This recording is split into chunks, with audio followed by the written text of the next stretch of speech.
Hello, my dear students. In this class, we are discussing another important concept, that is the debt controversy. Debt controversy. Debt controversy is one of the important concepts in connection with the public debt. In this particular concept, we are trying to examine the different types of definition and different type of opinion given by different economists on public debt. A group of economists, they argued that public debt is always beneficial to the economy. There is no question of the bad effects on the economy. The public debt is always beneficial to the economy. On the other hand, the group of economists, they says that public debt is harmful to the country. It is effects on the future generation according to some economists. There is a controversy among the economists in connection with the public debt. In connection with the public debt, there is a controversy among the economists. A group of economists, they says that public debt is very useful to the country. Or some economists, they says that public debt is harmful to the country. That is the controversy among the economists in connection with the public debt. That is the debt controversy. ಆತ್ಮೀಯ ವಿದ್ಯಾರ್ಥಿಗಳೇ, ಇವತ್ತಿನ video ತರಗತಿಯಲ್ಲಿ ಮುಖ್ಯವಾಗಿ ನಾನು ನಿಮಗೆ ಹೇಳುವಂಥ ವಿಷಯ ಈ ಒಂದು ಸಾಲದ ಹೊರೆಯ ಒಂದು ವಿವಾದ, ಸಾಲದ ಭಾರ ಅಥವಾ ಸಾಲದ ವಿವಾದ ಅಥವಾ ಅದನ್ನು ನಾವು ಋಣಭಾರ ವಿವಾದ ಅಂತ ಕೂಡ ಹೇಳ್ತೀವಿ. ಸಾಲದ ವಿವಾದ ಅಂತಲೇ ಹೇಳ್ಬೋದು, ಡೆಟ್ ಕಾಂಟ್ರವರ್ಸಿ, ಸಾಲದ ವಿವಾದ. ಈ ಸಾಲದ ವಿವಾದ ಎನ್ನುವಂಥ ವಿಷಯಕ್ಕೆ ಸಂಬಂಧಪಟ್ಟಂತೆ ನಾನು ನಿಮಗೆ ಇವತ್ತು ವಿಷಯವನ್ನು ಪ್ರಸ್ತಾಪ ಮಾಡಲಿಕ್ಕಿದ್ದೇನೆ. ಸಾಲದ ವಿವಾದ ಅಂತ ಹೇಳಿದರೆ ಸಾರ್ವಜನಿಕ ಸಾಲಕ್ಕೆ ಸಂಬಂಧಪಟ್ಟಂತೆ ಅರ್ಥಶಾಸ್ತ್ರಜ್ಞರ ಮಧ್ಯೆ ಇರುವಂಥ ಅಭಿಪ್ರಾಯಗಳು. ಎಲ್ಲ ಅರ್ಥಶಾಸ್ತ್ರಜ್ಞರು ಕೂಡ ಸಾರ್ವಜನಿಕ ಸಾಲಕ್ಕೆ ಸಂಬಂಧಪಟ್ಟಂತೆ ಒಂದೇ ರೀತಿಯ ಅಭಿಪ್ರಾಯವನ್ನು ಹೊಂದಿಲ್ಲ. ಅವರ ಅಭಿಪ್ರಾಯ ವಿಭಿನ್ನವಾಗಿ ಇರ್ತವೆ. ಅದನ್ನು ಸಾಲ ವಿವಾದ ಅಂತ ನಾವು ಕರಿತೇವೆ. ಆ ವಿವಾದ ಏನು ಅಂತ ಹೇಳಿದರೆ, ಕೆಲವು ಅರ್ಥಶಾಸ್ತ್ರಜ್ಞರು ಅಭಿಪ್ರಾಯ ಪಡುವಂತೆ ಸಾರ್ವಜನಿಕ ಸಾಲ ಯಾವತ್ತೂ ಕೂಡ ಅನುಕೂಲವಾಗಿ ಪರಿಣಮಿಸುತ್ತೆ, ಒಂದು ದೇಶದ ಆರ್ಥಿಕ ಅಭಿವೃದ್ಧಿಗೆ ತನ್ನದೇ ಆದ ಕೊಡುಗೆಯನ್ನು ನೀಡುತ್ತೆ ಅಂಥೇಳಿ ಒಂದು ಗುಂಪಿನ ಅರ್ಥಶಾಸ್ತ್ರಜ್ಞರು ವಾದಿಸ್ತಾರೆ. ಸಾರ್ವಜನಿಕ ಸಾಲ ತೀರಾ ಅಗತ್ಯವಾಗಿ ಬೇಕು, ಒಂದು ದೇಶ ಆರ್ಥಿಕವಾಗಿ ಅಭಿವೃದ್ಧಿ ಹೊಂದಬೇಕಾದ್ರೆ ಸಾರ್ವಜನಿಕ ಸಾಲ ನಮಗೆ ತುಂಬ ಅನಿವಾರ್ಯ ಎನ್ನುವಂಥ ಅಭಿಪ್ರಾಯವನ್ನು ವ್ಯಕ್ತಪಡಿಸ್ತಾರೆ. ಇನ್ನೊಂದು ಗುಂಪಿನ ಅಭಿಪ್ರಾಯದ ಪ್ರಕಾರ ಸಾರ್ವಜನಿಕ ಸಾಲ ಯಾವತ್ತೂ ಕೂಡ ಒಳ್ಳೆಯದಲ್ಲ, ಇದು ದೇಶದ ಆರ್ಥಿಕತೆಯ ಮೇಲೆ, ಆರ್ಥಿಕ ಶಿಸ್ತಿನ ಮೇಲೆ ಪ್ರತಿಕೂಲವಾದ ಪರಿಣಾಮವನ್ನು ಉಂಟು ಮಾಡುತ್ತೆ. ಭವಿಷ್ಯದ ಜನಾಂಗ ಆ ಸಾರ್ವಜನಿಕ ಸಾಲದಿಂದ ಸಾಕಷ್ಟು ಕೆಟ್ಟ ಪರಿಣಾಮಗಳನ್ನು ಅನುಭವಿಸುತ್ತೆ ಎನ್ನುವಂಥದ್ದು ಇನ್ನೊಂದು ಗುಂಪಿನ ಅರ್ಥಶಾಸ್ತ್ರಜ್ಞರ ವಾದ. ಹಾಗಾಗಿ ಸಾರ್ವಜನಿಕ ಸಾಲಕ್ಕೆ ಸಂಬಂಧಪಟ್ಟಂತೆ ಒಂದು ವಿವಾದ ಇದ್ದೇ ಇದೆ, ಹಿಂದೂ ಕೂಡ ಇತ್ತು, ಈಗಲೂ ಕೂಡ ಇದೆ, ಮುಂದೂ ಕೂಡ ಇರುತ್ತೆ. ಇದಕ್ಕೆ ಸಂಬಂಧಪಟ್ಟಂತೆ ನಾವು ಅದರ ಪರ ಮತ್ತು ವಿರುದ್ಧವಾದಗಳ ಬಗ್ಗೆ ನಾನು ನಿಮಗೆ ಚರ್ಚೆಯನ್ನು ಮಾಡಲಿಕ್ಕೆ ಇದ್ದೇನೆ. First of all, we are try to explain the various aspects in connection with the disadvantages or argument against the public debt. Some of the economists, they say that public debt is always harmful. It is always harmful to the economy. That is the argument against the public debt. I am already mentioned that some of the group of economists, they say that public debt is always harmful. We are trying to examine the various argument given by the different economists. ಸಾರ್ವಜನಿಕ ಸಾಲಕ್ಕೆ ಸಂಬಂಧಪಟ್ಟಂತೆ ನಾವು ಸಾರ್ವಜನಿಕ ಸಾಲದ ಅದರ ವಿರುದ್ಧವಾದಂಥ ಅಂಶಗಳನ್ನು ಅಥವಾ ವಿರುದ್ಧವಾದಂಥ ವಾದಗಳನ್ನು ನಾವೀಗ ಚರ್ಚೆ ಮಾಡಬೇಕು. ಹೆಡ್ಡಿಂಗ್ ಏನಂತ ಹೇಳಿದರೆ, ಸಾರ್ವಜನಿಕ ಸಾಲದ ವಿರುದ್ಧವಾದಗಳು. ಸಾರ್ವಜನಿಕ ಸಾಲ ಒಳ್ಳೆಯದೇ ಕೆಟ್ಟದೇ ಬಗ್ಗೆ ಅರ್ಥಶಾಸ್ತ್ರದಲ್ಲಿ ಒಮ್ಮತ ಇಲ್ಲ. ಅದಕ್ಕೆ ಮೊದಲಿಗೆ ನಾವು ಸಾರ್ವಜನಿಕ ಸಾಲದ ವಿರುದ್ಧವಾದಗಳ ಬಗ್ಗೆ ನಾವು ಚರ್ಚೆಯನ್ನು ಮಾಡಲಿಕ್ಕೆ ಇದ್ದೇನೆ. One of the important argument against the public debt, that is the interest payment. The interest payment is burden to the economy. According to a group of economists, they says that public debt is always harmful to the country. That is one of the important against argument. When government who borrow the public debt either internally or externally, the debt burden is not only repayment of debt, at the same time the interest payment the heavy interest imposed by the institution, international institution, as well as in the domestic market also, it is burden to the country. It is interest payment is burden to the economy. That is one of the important argument against the public debt. ಸಾಲದ ಭಾರಕ್ಕೆ ಸಂಬಂಧಪಟ್ಟಂತೆ ಅಥವಾ ಈ ಋಣ ಭಾರಕ್ಕೆ ಸಂಬಂಧಪಟ್ಟಂತೆ ಇರುವಂಥ ವಿರುದ್ಧವಾದಂಥ ಮೊದಲನೇ ವಾದ ಏನು ಅಂತ ಹೇಳಿದರೆ ಬಡ್ಡಿಯ ಪಾವತಿ ಎನ್ನುವಂಥದ್ದು ಪ್ರತಿಯೊಂದು ದೇಶಕ್ಕೂ ಕೂಡ ಹೊರೆಯಾಗಿ ಪರಿಣಮಿಸುತ್ತೆ. ಸಾಲವನ್ನು ಕೊಟ್ಟಂಥ ದೇಶ ಸಾಲ ಕೊಡುವ ವೇಳೆಯಲ್ಲಿ ಅನೇಕ ಷರತ್ತುಗಳನ್ನು ಹಾಕಿ ದೊಡ್ಡ ಪ್ರಮಾಣದಲ್ಲಿ ಬಡ್ಡಿಯನ್ನು ಪಡ್ಕೊಳ್ಳುತ್ತೆ.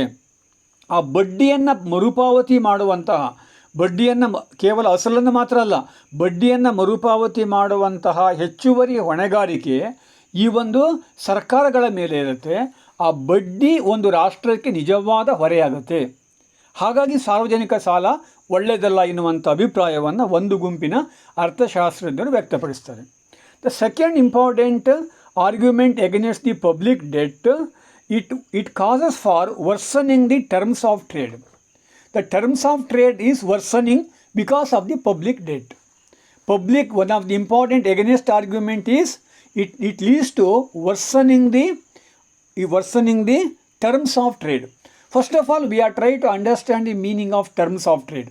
Terms of trade is nothing but the condition under which the international activities are taken place among the country. At the time of conduct the international trade, including import and export, certain conditions must be levied by each and every country. Those conditions are collectively known as terms of trade. Because of the public debt, the terms of trade, it is worsening. For example, India who obtained the public debt from America, at the time of importing the product from India, some additional conditions are levied by the American economy. It leads to the adverse terms of condition in between America and India. According to a group of economists, they say that public debt is harmful to the country. That is the second important against argument. ಸಾರ್ವಜನಿಕ ಸಾಲದ ವಿರುದ್ಧವಾಗಿರುವಂಥ ಮತ್ತೊಂದು ಪ್ರಮುಖವಾದ ವಾದ ಅಂತ ಹೇಳಿದ್ರೆ, ವ್ಯಾಪಾರಿ ಕರಾರುಗಳನ್ನು ಹಾಳುಗೆಡುತ್ತವೆ ಅಥವಾ ಹಾಳು ಮಾಡುತ್ತವೆ. ಈ ವ್ಯಾಪಾರಿ ಕರಾರುಗಳು ಅಂದರೆ ಏನು? ವ್ಯಾಪಾರಿ ಕರಾರುಗಳು ಅಂತ ಹೇಳಿದರೆ ಯಾವುದೇ ಎರಡು ದೇಶಗಳ ನಡುವೆ ನಡೆಯುವಂತಹ ವ್ಯಾಪಾರದ ನಡುವಣ ಷರತ್ತುಗಳು. ಯಾವುದೇ ಎರಡು ದೇಶದ ನಡುವೆ ಅಂತಾರಾಷ್ಟ್ರೀಯ ವ್ಯಾಪಾರ ನಡೀಬೇಕಾದ್ರೆ ಒಂದಿಷ್ಟು ಷರತ್ತುಗಳನ್ನು ನಾವು ಹಾಕ್ತವೆ. ಅಂಥ ಷರತ್ತುಗಳಿಗೆ ನಾವು ವ್ಯಾಪಾರಿ ಕರಾರುಗಳು ಅಂತ ಹೇಳ್ತೇವೆ. ಇಂಥ ವ್ಯಾಪಾರಿ ಕರಾರುಗಳು ಹಾಳಾಗಲಿಕ್ಕೆ ಸಾರ್ವಜನಿಕ ಸಾಲ ಕಾರಣವಾಗುತ್ತದೆ. ಹಾಗಾಗಿ ನಮಗೆ ಸಾರ್ವಜನಿಕ ಸಾಲ ಬೇಡ ಅಂತೇಳಿ ವಾದ ಮಾಡ್ತಾರೆ. ಅದು ಹೇಗಂತ ಹೇಳಿದರೆ, ಫಾರ್ ಎಕ್ಸಾಂಪಲ್, ಈಗ ಭಾರತ ಇವತ್ತು ಅಮೇರಿಕದಿಂದ ಸಾಲವನ್ನು ಪಡ್ಕೊಳ್ತಾ ಇದೆ ಅಂತ ಇಟ್ಕೊಳ್ಳಿ. ಅಮೇರಿಕದಿಂದ ಭಾರತ ಸಾಲವನ್ನು ಪಡ್ಕೊಂಡ್ರೆ ಆಗ ಭಾರತಕ್ಕೆ ಸಾಲ ಕೊಟ್ಟಂಥ ಕಾರಣಕ್ಕೋಸ್ಕರವಾಗಿ ಅಮೇರಿಕ ಏನು ಮಾಡುತ್ತೆ, ನಮ್ಮಿಂದ ಯಾವ ಸರಕನ್ನು ಆಮದು ಮಾಡ್ಕೊಳ್ತಾರೆ ಆ ದೇಶ, ಅದರ ಮೇಲೆ ಅಥವಾ ನಮಗೆ ರಫ್ತು ಮಾಡುವಂಥ ಸರಕುಗಳ ಮೇಲೆ ಹೆಚ್ಚುವರಿಯಾಗಿ ಕೆಲವು ಷರತ್ತುಗಳನ್ನು ಹಾಕುವಂಥ ಅವಕಾಶವನ್ನು ಪಡೆದಿರ್ತಾರೆ. ಇದರಿಂದ ಭಾರತ ಮತ್ತು ಅಮೇರಿಕ ನಡುವಣ ಈ ವ್ಯಾಪಾರಿ ಕರಾರುಗಳು ಪ್ರತಿಕೂಲವಾಗಲಿಕ್ಕೆ ಕಾರಣವಾಗ್ತವೆ.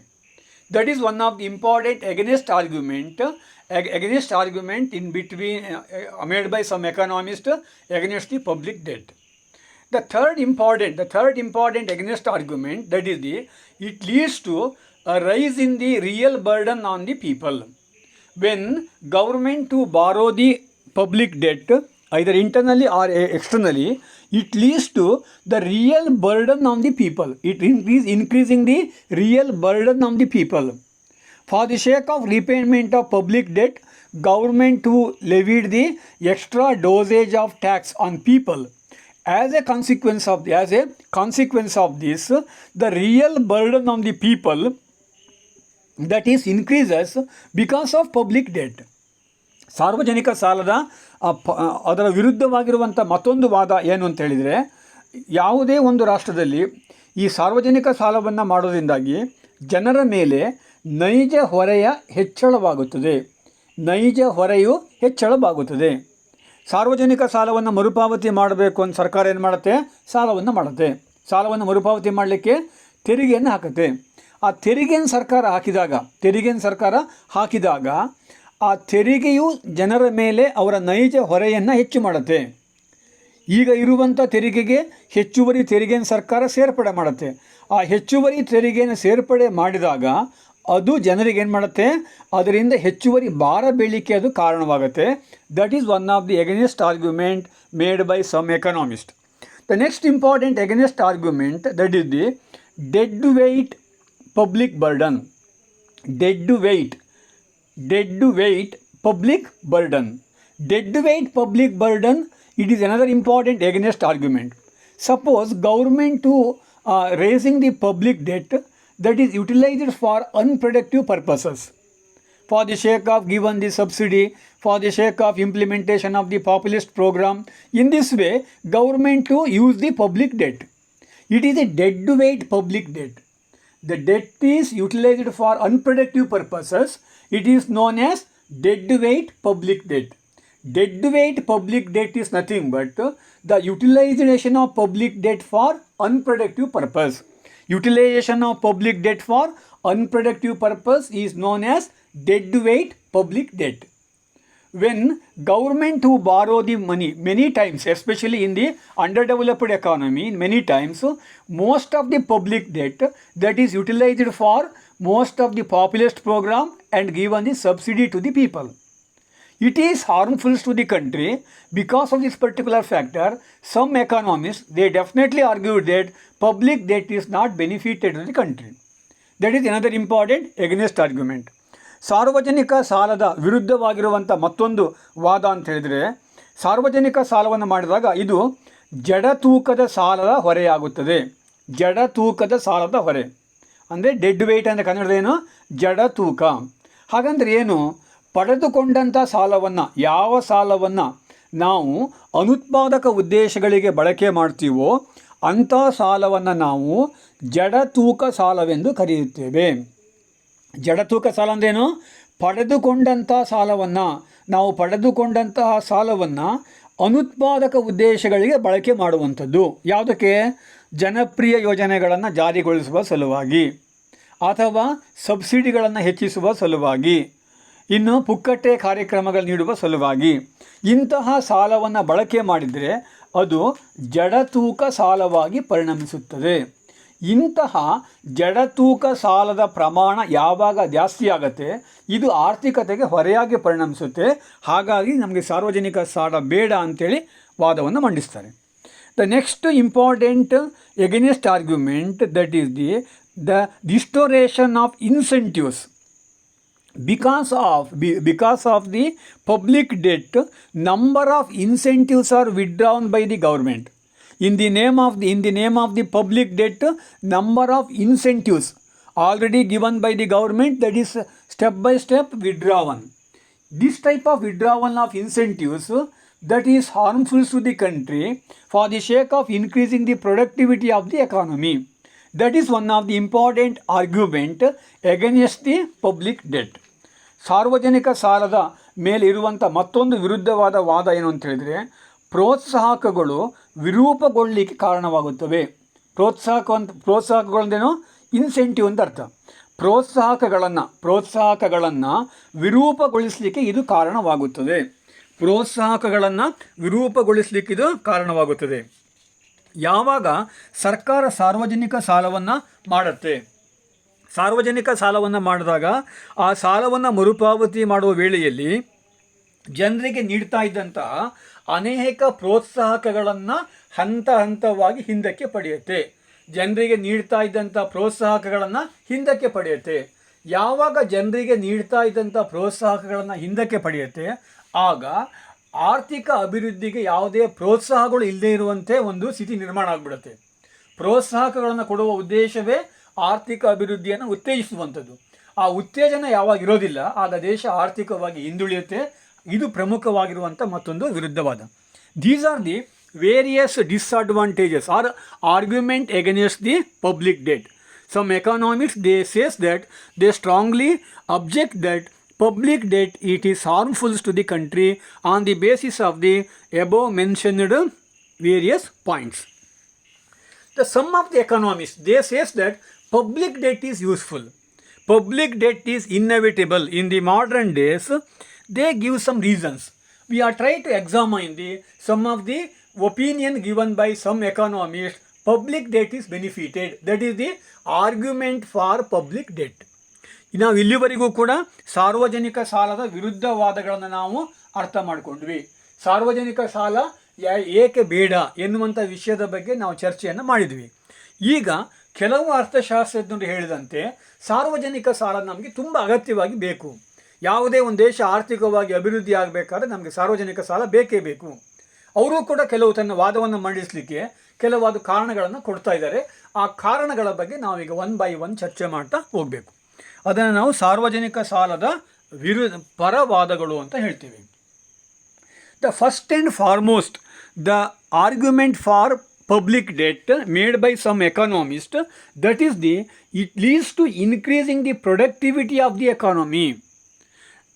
Some economists, they argued that because of the public debt made by the government, public debt borrowed by the government, ultimately it leads to increasing the productive capacity of the economy. Because of the public debt, number of new programs are launched by the government. Especially in agriculture, industry, trade and commerce sector, number of new programs are launched by the government through the public debt. It leads to increasing the productivity of the economy. The productive capacity of the economy is to be improved. That is one of the important for argument made by some economists. ಇಲ್ಲಿವರೆಗೂ ಕೂಡ ನಾವು ಸಾರ್ವಜನಿಕ ಸಾಲದ ವಿರುದ್ಧವಾದಗಳನ್ನು ಚರ್ಚೆ ಮಾಡಿದ್ವಿ. ಈಗ ಅದರ ಪರವಾದಗಳನ್ನ ನೋಡ್ತಾ ಇದ್ದೇವೆ. ಪರವಾದಗಳು ಯಾವುದು? ಒಂದನೇ ಪರವಾದ ಯಾವುದು ಅಂತ ಹೇಳಿದರೆ, ಇದು ದೇಶದ ಉತ್ಪಾದಕತೆಯನ್ನು ಹೆಚ್ಚಿಸುತ್ತದೆ.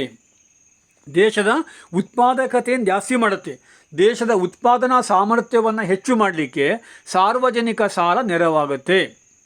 ಯಾವುದೇ ಒಂದು ದೇಶ ಸಾರ್ವಜನಿಕ ಸಾಲವನ್ನು ಮಾಡಿ ಆ ಸಾಲವನ್ನು ಮುಖ್ಯವಾಗಿ ಕೃಷಿ, ಕೈಗಾರಿಕೆ, ಸಾರಿಗೆ, ಸಂಪರ್ಕ ಈ ಕ್ಷೇತ್ರಗಳ ಅಭಿವೃದ್ಧಿಗೆ ಬಳಸಿದ್ದೇ ಆದಲ್ಲಿ ಉತ್ಪಾದಕತೆ ಹೆಚ್ಚಾಗುತ್ತೆ.